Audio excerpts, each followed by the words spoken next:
And now to my conversation earlier today with President Ghani, joining us from Kabul. I began by asking him if he expects the ongoing violence to get worse as U.S. troops continue to leave Afghanistan. As far as straight-out war is concerned, we're ready. We've been ready for months. The U.S. withdrawal is a strategic decision that clarifies a lot of things. The war will become simpler because all the allegations of international conspiracy or international desire to stay permanently, etc., is now come to an end. We need to work together. And the other factor is the region. The region now has clarity that the U.S. has no intentions of a long-term stay. Consequently, we need to get together to arrive at collective security strategy. I hear you saying you are ready, and that says to me that you do anticipate violence increasing as the U.S. and NATO forces leave.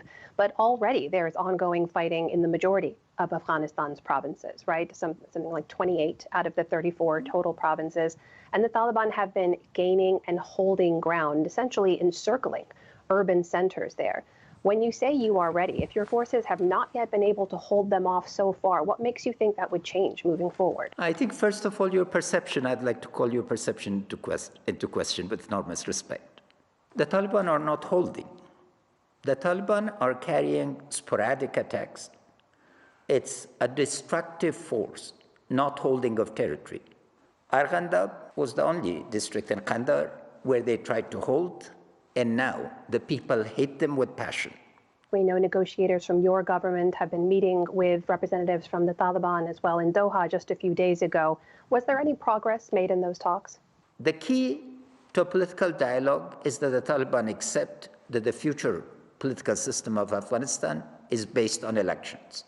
That is the fundamental bottom line. Other things are discussable, negotiable, but if that fundamental issue is not granted, then the question of rights and the question of gains that have occurred in the last 20 years, particularly vis-a-vis women, youth, minorities, all walks of life, will be put into question. And the Taliban have said that they will continue to engage in these talks. But I'd like to ask you about the plan that you recently laid out in an article about how you think things should move forward. You'd like to see a short transitional government put into place, elections scheduled and held. You said that you would not run in those elections and that you would leave office early if your successor, who was elected, had a mandate for peace. Are there any other circumstances under which you would step down early? No. Not if at all. there is war, no. If there is war, I'm the commander-in-chief. I will not abandon my people. I will not abandon my forces. I'm willing to die for my country. I have no interest in power. I'm committed to the principle of ensuring order. Afghan society wants order. At the same time, Mr. President, the Taliban have told us that if you, President Ghani, want to stay in power, they say there will be no solution. And they say the longer you stay in power, that it will only prolong the fighting. So if it's in the interest of even reaching a peace agreement in the first place, would you consider stepping down early to move forward that process? I've given you my answer. Are they going to accept elections as the fundamental basis of moving forward or not? I'm not the obstacle. I've brought it, I've declared it, I've built consensus around it. They need to first say, is this a Trojan horse strategy? To strip the government of capacity, behead the government, and then carry out. This is a time-wasting technique to focus on me rather than on the solutions. Mr. President, let me ask you about the timeline, though. What if there's a transitional government for a very long time? You've ideally laid out that it would be a short transitional government. Elections are quickly scheduled. What if that doesn't happen? What if there are no elections for a long time? What then? No, the elections will have to take place because we cannot go without the will of the people. Legitimacy depends. I've been working on this for 2 decades. There are lessons. Peacemaking is not jazz. It's not improvisation. In order to do jazz, you need 10,000 hours of preparation. You've made clear that you do not oppose U.S. withdrawal. You've answered the question and said that there's no sense of betrayal there on your part.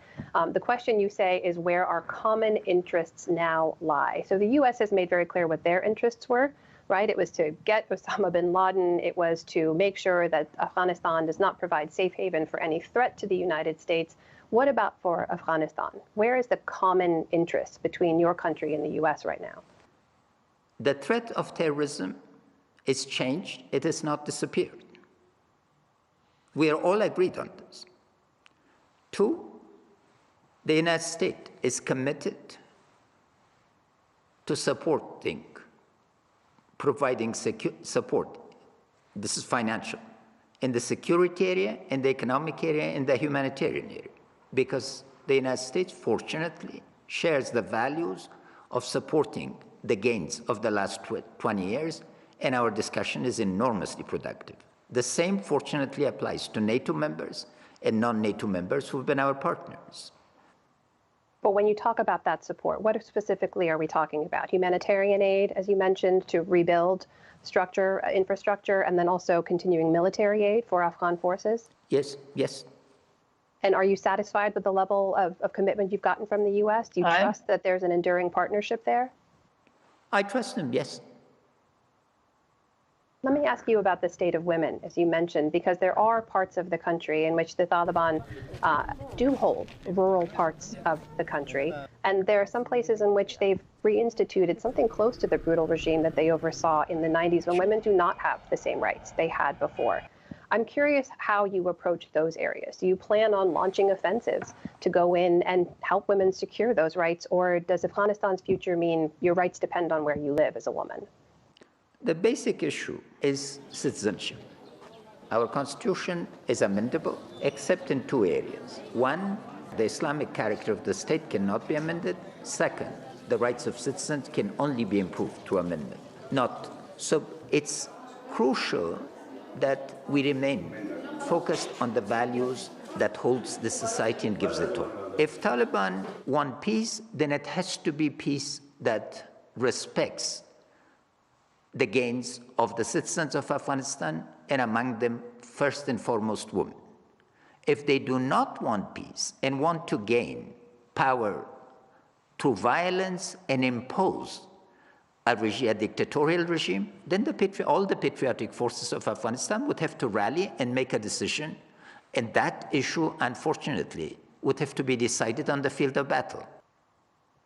Mr. President, with all due respect, there are parts of the country where that's already the case. There have been reports from the BBC recently, just outside of Mazar-e-Sharif, where the Taliban have essentially set up a shadow government. Reports from other parts of the country as well.